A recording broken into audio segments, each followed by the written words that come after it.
Oke guys, welcome back to Daily Charting with Toshi, di mana kita akan daily chart your favorite cryptocurrencies. Dan kita mulai DCWT sesi pertama. Untuk sesi pertama ini kita akan membahas Bitcoin, Ethereum, dan macroeconomics.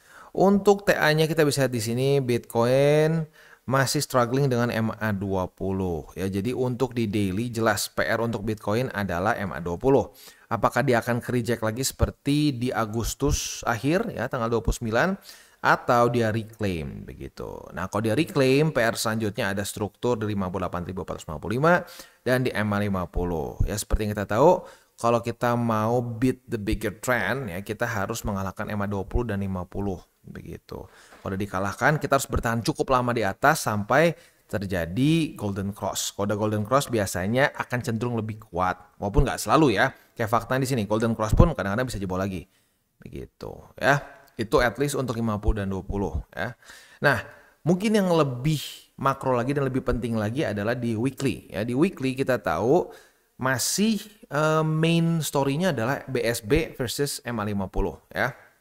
Dan seperti yang gue sudah bahas dari berapa berarti 3 hari lalu atau 4 hari lalu ya, dimana saat terjadi weekly close di bawah dari BSB itu seringkali terjadi retest lagi ya. Jadi close nih, close itu seringkali terjadi retest. Bahkan yang serem di cycle ini udah terjadi 2 kali fake out. Fake out pertama di Juli, fake out kedua di Agustus begitu ya. Jadi ya apa namanya itu mungkin cara market untuk kesannya nge-trap begitu ya, nge-trap orang. Nah, jadi ya kenapa gampang di-trap? Karena gini, orang lihat nih, oh ini ngedam nih. Wah, ngedam, wah market hancur nih ya. Nah, tiba-tiba ada rally, orang langsung wah udah nih we're back nih, kita siap-siap bakal balik lagi ke new all time high. Karena kalau lo perhatiin setiap kali terjadi gini nih, pump semua langsung udah nih crypto back on track 70.000 ya, new all time high katanya ya. Taunya apa? Fake out. Padahal market kalau lo bisa bacanya jelas dia masih belum membuat suatu higher high, masih membuat suatu lower high begitu. Jadi ya selama masih lower high ya kita ya jangan terlalu banyak berharap aneh-aneh dulu. Plus seperti yang gue bahas juga statistik dari sebelum-sebelumnya, saat reclaim itu baru setengah jalan ya. Saat reclaim dan mantul baru statistiknya menunjukkan kita akan lanjut membuat higher high atau even new all time high. Seperti di sini. Lalu kalau kita cek lagi itu seperti di sini, lalu bahkan di cycle-cycle sebelumnya juga sama ya. Reclaim, mantul, lanjut ya. Di sini reclaim, gagal mantul, jebol. Begitu ya. Nah, jadi jangan sampai mau kemakan gitu, jangan sampai mau kemakan dengan pump yang menuju ke BSP begitu ya. Mungkin ada orang yang berpikir gini, tapi bang sama aja bang, misalkan nih ya, kita nge-pump nih bang, terus kita beli nih di sini ya ke bawah FOMO misalkan. Nah, udah gitu nanti ini kan naik lagi nih bang, udah naik lagi ternyata jadi support, udah jadi support kan sama aja belinya di situ. Enggak, itu artinya mindset lu salah. Gitu. Kalau lu membiarkan diri lu beli di resisten, itu berarti lu dari awal mindsetnya udah kacau. Gitu lu ke bawah FOMO. Kalau udah ke bawah FOMO di sini, apa yang ngebuat lu nggak panik dan cut loss di sini? Nah itu, gitu. Ya, makanya kalau dari awalnya mindsetnya udah nggak bener, ya ujung-ujungnya semua jadi nggak bener. Karena dari awal lu break SOP, yang lain juga lu dengan gampang akan lu break. Begitu. Kayak SOP kita beli di support aja. Sekarang lu beli di resisten. Nanti pas turun, lu mulai mikir lagi. Kemarin juga gue beli di resisten, harusnya kan nggak boleh. Udahlah, takut turun lagi. Cut loss di sini. Naik lagi. Nah itu yang sering kali membuat orang beli di pucuk, jual waktu turun. Beli di pucuk, jual waktu turun. Gitu. Dan itu adalah penyakit orang yang di tengah-tengah. Di tengah-tengah apa nih bang? Jadi gue udah bahas ya. Lu mendingan sekalian ngerti TA sampai ujung, sampai akhir benar-benar ngerti ya. Atau lu mendingan gak usah sama sekali. DCA murni aja. Dan DCA murni, percaya atau enggak, itu lebih efektif dibandingin orang-orang yang di tengah-tengah ini. Yang tengah-tengah tuh gitu, yang TA-nya setengah mateng, SOP-nya udah ada tapi nggak dilakuin, bandel, mindsetnya salah, gitu. Ya, jadi sekali lagi, lu yang pilih, lu mau DCA murni, nggak usah buka TA sama sekali, udah tutup aja TA-nya, ya. Setiap seminggu sekali, sebulan sekali mungkin lu bisa akumulasi BTC dan juga Ethereum. Alts jangan ya. Kalau untuk yang DCA murni mendingan BTC Ethereum aja. Nah udah gitu, lu tunggu sampai kena target tertentu. Misalkan wah gue DCA terus nih, pokoknya gue DCA terus BTC Ethereum sampai gue dapat misalkan 300 juta untuk uang nikah gue misalkan, ya modal nikah. Atau misalkan buat renovasi, itu ya terserah. Nah tapi kayak gitu caranya. Tapi lu gak usah lihat TA, gak usah lihat apa-apa. Gak usah belajar TA setengah matang gitu. Kalau lu emang gak ada niat sampai beneran ngerti. Itu karena udah terlalu banyak orang yang ngerti TA setengah matang, ujung-ujungnya lebih hancur jauh. Ya lebih hancur jauh dibandingkan orang yang gak ngerti TA sama sekali. Malah lebih profit yang ngerti TA, yang gak pakai TA sama sekali. Gitu karena ya dia gak so tahu gitu. Ya kayak contoh kemarin aja gitu. TA setengah matang. Ini market lagi rally kemarin gitu ya. Lagi rally kemarin di sini dibilangnya pullback. Lah kok itu pullback gitu. Berarti kan setengah matang. Udah setengah matang setahu. Wah itu kombinasi paling mantap. Begitu ya. Jadi itu pilih.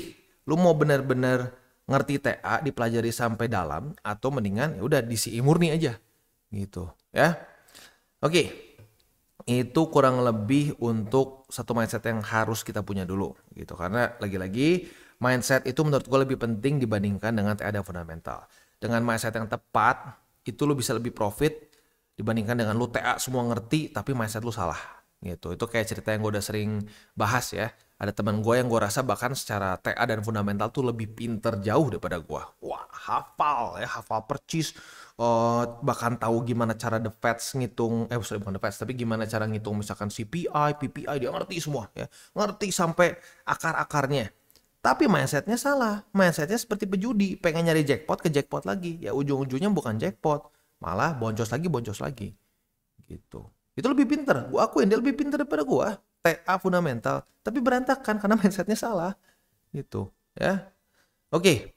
Sekarang kita geser dulu ke news. Ini news datang dari US. Di mana Trump baru saja mengannounce World Liberty Financial launch. Ya. Jadi mereka ini gue jujurnya juga bingung ya. Bukan exchanger karena kalau dia ngomong ini adalah alternatif ke traditional banks menurut dia. Jadi ya nggak tahu nih mungkin semacam platform yang ada kita bisa transaksi kripto, bisa juga mungkin traditional finance juga maybe ya mungkin di tengah-tengah lah ya.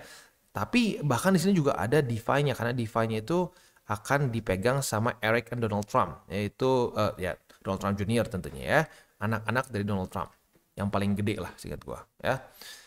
Nah, ya jadi ini sih ya. Coba kita lihat lah ya. Coba kita lihat sampai pemilu beres. Ya kalau kita pencinta kripto sih ya otomatis lebih prefer Trump yang menang ya. Karena kalau sampai Kamala Harris yang naik, ya menurut gue sih kebijakannya nggak akan beda jauh sama si Biden. Begitu. Dan lu lihat zaman Biden ya kacau. Gitu. Satu-satunya yang bikin zaman Biden tuh bullish adalah karena Larry Fink. Dan lu tahu Larry Fink aja sebenarnya lebih merapat ke si Donald Trump terakhir-terakhir ini ya. Jadi ya semoga si Trump yang menang lah gitu. Kalau si Trump yang menang kemungkinan kita untuk lebih bullish bisa lebih cepat dan lebih besar gitu. Tapi kalau si Kamala Harris naik ya jangan terlalu ekspektasi banyak lah kalau dia yang naik ya. Oke, next kita masuk ke economic calendar. Untuk hari ini dari US ada data penting soalnya sampai Jumat ya. Kata gue, seingat gue penuh soalnya sampai Jumat. Jadi tadi jam 1 pagi ada 30-year-old bond auction ya. Nah ini nggak terlalu ekstrim maru banget ternyata ya. Lalu udah that's it ya. Untuk Jumat udah lewat ternyata. Udah cuma satu aja nih ya 30-year bond auction. Jadi udah beres. Tinggal kita tunggu sampai ke minggu depan begitu ya. Oke, nah selanjutnya kita akan masuk dulu ke indeks dolar. Untuk indeks dolar ini kondisinya melemah ya. Melemah kehilangan lagi EMA 20 begitu ya. Nah, sekarang dia sedang berusaha untuk bertahan di 101,027. Lalu untuk Bitcoin dominance dia kemarin ya dibilang bagus enggak ya, spinning top. Bearish spinning top, tetapi masih di atas EMA 20 lah ya. Kita lihat apakah dia akan bisa tetap bertahan di atas EMA 20 atau tidak. Sekali lagi, reminder bagi lo yang masih bertanya altcoins kapan bang? Karena ya kayaknya gini ya, mungkin penonton baru sih harusnya ya, karena gue nyaris bahas tiap hari nih urusan altcoins ya. Ya gue ngerti sih logikanya kenapa banyak yang nanya altcoins begitu, karena banyak yang sangkut dari April Maret kemarin gitu, dan minusnya makin gede karena ya kenapa bang bisa tahu makin gede? Ya Bitcoin dominance aja naik gitu. Bitcoin dominance naik terus dari April Maret ya. Lu lihat dari April Maret itu dia di sini nih. Tadinya di sini Bitcoin dominance di angka, kalau di April ya, sekitar 54%. Sekarang di angka 57%. Gitu. Nah, BTC sekarang di harga berapa? Kalau BTC di 100 ribu ya orang diem-diem aja. Tapi sekarang masanya BTC di angka 50 ribuan. Berarti BTC aja turun, Bitcoin dominance naik, ya otomatis rata-rata altcoins itu merah merona, berdarah-darah lebih parah dibandingkan BTC. Makanya ada yang bilang minus sampai 40, 50, 60, 70, bahkan sampai 80%. Simpelnya gini, kalau sampai lu minus lebih besar dari 40%, ya 40 sampai 50%, itu otomatis lu ya banyak di altcoins. Begitu. Karena kalau lu banyak di BTC lu masih baru minus dari all time high ya. Dari all time high ke harga running sekarang, itu lu cuma baru minus sebesar 21%. Begitu. Ya. Nah makanya kenapa gue ngomong berkali-kali BTC ini adalah jangkar ya atau anchor dari kapal kita gitu. Kalau kapal kita ini jangkarnya lu nggak pasang ya akan ke bawah aja arus, atau mungkin lebih tepatnya lagi adalah seperti fondasi gitu. Jangan sampai berdebat seperti ini. Wah, ngapain lah bang, fondasi kan kita nggak lihat bang, nggak guna fondasi tuh, kita nggak bisa rasakan gitu, kita nggak bisa pakai. Ini dong kursi bang, interior nih, wah interior nih bagus semuanya, lihat nih marble dari Itali, kompor dari mana, kompor dari Prancis misalkan. Ya itu semua kompor, semua sofa lu akan hancur kalau apa? Kalau fondasinya nggak kuat begitu. Nah banyak orang tuh bikin porto seperti itu. Isinya altcoin semua yang gila-gila, yang wah ini bisa bikin gua kaya dalam cycle ini, tapi nggak ada BTC. Nah, jadi kebayang kan, kopong gitu, nggak ada fondasinya, itu kena angin sedikit udah itu rumah lu udah kayak kartu gitu, kayak rumah kartu gitu loh, yang dibikin yang kayak segitiga gitu loh ya, udah kena angin dikit ambruk gitu. Sama persis seperti itu gitu. Jadi jangan remehkan ya pentingnya BTC di porto lu. Baru kerasa sekarang kan gitu, apalagi yang sangkut di April Maret isinya altcoin semua baru kerasa sekarang. Itu yang nggak apa-apa. Ingat rasa sakit itu. Kalau sampai di cycle selanjutnya ya diberikan kesempatan lagi untuk akumulasi, ya akumulasi dengan benar 70-30 gitu ya. Oke. Itu kurang lebih gambarannya ya untuk urusan altcoins begitu. Jadi ingat jangan sampai kepancing turun dikit begini, nanti ada yang deklarasi lagi altcoin season. Wah, udah all in ya. All in di altcoins lagi di masa-masa masih QT. Ujung-ujungnya naik ke atas lagi. Aduh ya. Udah nanti ada lagi yang curhat lagi, aduh bang hancur bang, aduh bang hancur bang. Ya udah dibilangin jangan begitu gitu ya, dibilangin 70-30. Itu lu kalau penasaran boleh coba cek deh. Dari 2022 gue udah ingetin. 70-30 statistiknya seperti itu. Dimana interest rate tinggi, balance sheet lagi turun, itu masa-masa QT, BTC akan cenderung menang dibandingkan rata-rata altcoins. Begitu ya. As simple as that. Itu bukan gara-gara gue dukun atau gue apa. Enggak, karena data gitu. Karena datanya menunjukkan seperti itu, statistiknya menunjukkan seperti itu. Ngapain gue lawan statistik gitu ya. Ya sama gini, kalau mau dibikin analogi yang paling simpelnya gini. Lu keluar rumah, lu ngeliat udah mendung nih. Lu udah ngeliat mendung, angin udah sepoi-sepoi, ada gerimis dikit-dikit gitu. Nah, kalau lu punya otak, lu bawa payung nggak just in case? Bawa dong bang, gila nanti basah. Nah iya ya kan. Nah tapi sayangnya di market nggak kayak gitu. Karena datanya nggak sesimpel kayak kita cuma ngelihat ke atas mendung gitu loh. Butuh skill untuk ngelihat datanya gitu, atau at least info atau ilmu untuk tahu datanya seperti apa, cara ngolahnya. Nah, tapi banyaknya orang nggak mau gitu karena malas gitu. Ya itu aja sih masalahnya ya. Oke. Jadi kurang lebih seperti itu untuk hari ini ya secara makronya. Selanjutnya kita akan masuk ke buy limit. Tetapi sebelum kita masuk ke buy limit, seperti biasa gue akan disclaimer dulu bahwa semua konten dari TCI bukanlah financial advice. Ini semua bentuknya adalah edukasi ya. Lalu bagaimana cara untuk mendukung TCI? Ada banyak caranya. Lu bisa like our video, share our video, atau juga bisa menggunakan link referral kita di bawah. Nah sekarang kita akan dengar lu pesan-pesan dari sponsor kita pada hari ini. Oke, today's video is brought to you by Bybit. Dimana di Bybit ini kita bisa melakukan berbagai macam hal ya, mulai dari yang newbie sampai yang sudah advance. Buat mungkin lo merasa bahwa aduh bang, gue masih nggak ngerti nih TA, gue masih nggak ngerti charting dan seterusnya, tapi pengen akumulasi, pengen DCA murni, bisa lo tinggal masuk ke sini one click buy, dimana lo bisa pilih lo mau pakai apa ya fiatnya, lo tinggal pilih juga asetnya apa ya. Misalkan lo pengen akumulasi BTC, misalkan setiap hari Senin jam 7 pagi, misalkan gue pengen akumulasi BTC sebesar 100.000 rupiah misalkan ya, lu bisa langsung lakukan di sini. Bisa peer to peer, bisa Dana, Bank BRI dan lain-lain. Ini gila ya, bisa pakai BCA Mobile dan seterusnya. Jadi Bybit ini memang cocok banget buat orang-orang yang tinggal di Indo ya, bisa langsung pakai bank-bank yang memang sudah biasa kita pakai di Indo ya. Nah, buat yang intermediate sampai advance juga di sini ada spot, nah, dan juga ada leverage tokens, dan tentu juga ada derivatives trading, di mana kita bisa menggunakan kontrak yang USDT maupun USDC. Jadi di sini lo bisa pakai USDC ya, karena nggak semua exchanger bisa menerima untuk futuresnya pakai USDC ya. Dan tentunya juga lo bisa earning bunga juga dari kripto lo dan lain-lain. Dan tentu juga di sini kita bisa melakukan copy trade ya, di mana copy trade dari Bybit ini sudah cukup terkenal ya, dan kita bisa mendapatkan keuntungan juga.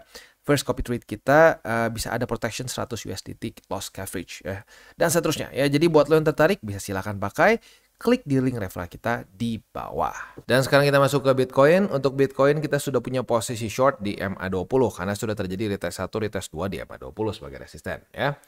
Nah, target TP dari posisi short kita jelas di angka 57.570. Mau dinaikin sedikit ke 57.600 juga boleh ya. Itu untuk posisi short kita ya. Untuk posisi spotnya 57.600 untuk buy limit pertama, buy limit kedua di 55.103. Dan yang ketiga di 54.000, pas aja deh, 15-nya kita bulatkan ke bawah aja ya. Itu untuk posisi spot dan futures di Bitcoin. Next kita masuk ke Ethereum. Untuk Ethereum kita juga sudah punya posisi short ya, karena sudah terjadi retest 1, retest 2 di 2363,9 sebagai resisten ya. Artinya kita sudah punya posisi short yang kita pegang. Ya profit tipis ya.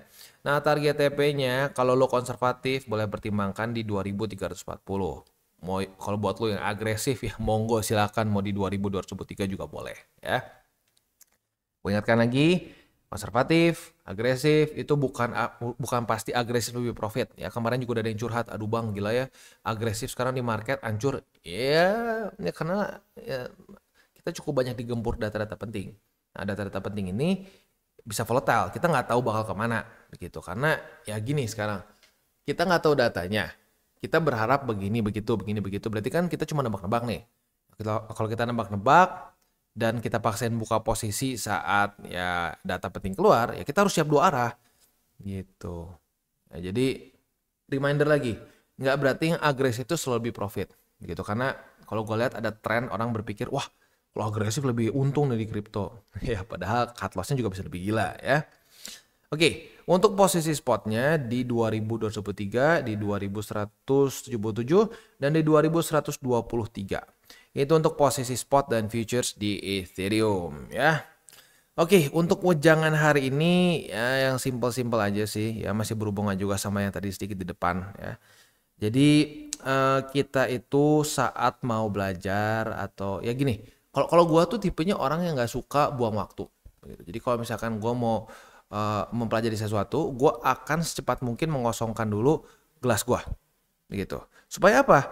Supaya efektif, gitu. Jadi lu tahu dulu apa yang mau dijelaskan sama orang ini. Gitu. Lu kosongkan dulu aja, lu kosongkan dulu gelas lu denger nih semua, seret. Ya. Udah nih, gelas lu udah diisi nih sama data atau info yang diberikan, sama mungkin kelas atau mungkin video di YouTube atau apapun itulah. Nah, udah keisi, baru setelah itu lu pikir lagi, ini make sense nggak? Apakah ini pakai data dan fakta atau isinya cuma perasaan aja? Nah, setelah itu udah beres semua, baru lu putuskan, lu mau pakai nggak informasi yang lu dapatkan di sini? Kalau menurut lu nggak guna, ya jangan dipakai. Gitu. Tapi kalau menurut lu berguna, nah pakai. Hal-hal yang pentingnya, hal-hal yang menurut lu paling bagus dari mungkin video atau lecture apa, nah lu pakai untuk ya bisa buat trading, buat investasi, buat apapun juga. Gitu. Nah, jadi ini bukan cuma urusan trading sih, tapi untuk semua. Cara belajar tuh seperti itu menurut gua. Harus kita mengkosongkan dulu gelas kita.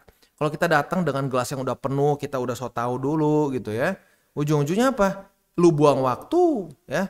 Lecturer juga buang waktu. Itu semuanya jadi kacau. Dan seringkali apa? Jadi nggak nyambung begitu. Ya kayak contoh kayak kemarin gitu komen. Nggak nyambung. Kenapa? Karena masuk dengan gelas yang udah penuh. Gitu. Penuh salah lagi isinya gitu ya. Nah jadi kacau kan? Gitu. Jadi itu salah satu cara yang buat gue bisa lumayan cepat untuk bisa mengerti banyak hal. Itu karena gue coba, oke, gue kosongkan dulu otak gue. Gitu ya. Ya udah gitu akan lebih efektif, masuk dulu semuanya, udah masuk lagi tuh ke kotak gua semua. Nah udah gitu baru gua lihat berguna nggak infonya. Kalau nggak berguna ya udah tinggalkan, begitu, as simple as that. Oke, kita tutup dengan 3 golden rules. Jangan pakai uang panas, jangan over leverage, dan berpikirlah jangka panjang. Oke guys, jadi itu adalah akhir dari segmen DCWT kita pada hari ini. Dan jangan lupa bagi kalian yang merasakan manfaat dari segmen ini, jangan lupa untuk share ke teman-teman kalian. Dan apabila lu pengen mensupport channel kita, ya TCI, jangan lupa untuk menggunakan link referral kita di bawah. Nggak wajib ya, tetapi apabila lu menggunakan link referral kita di bawah, ada macam-macam ya, dari Bybit, Huobi, Maxi, toko kripto, dan banyak lagi ya. Ya, walaupun nggak wajib, tapi kalau menggunakan link referral kita, lu secara langsung membantu perkembangan dari TCI. Dan satu lagi, jangan lupa juga untuk join Telegram group kita, di mana kita bisa ngobrol-ngobrol santai mengenai dunia cryptocurrency secara 2 arah. So, jangan lupa untuk like, subscribe, click the bell icon, and see you on the next video.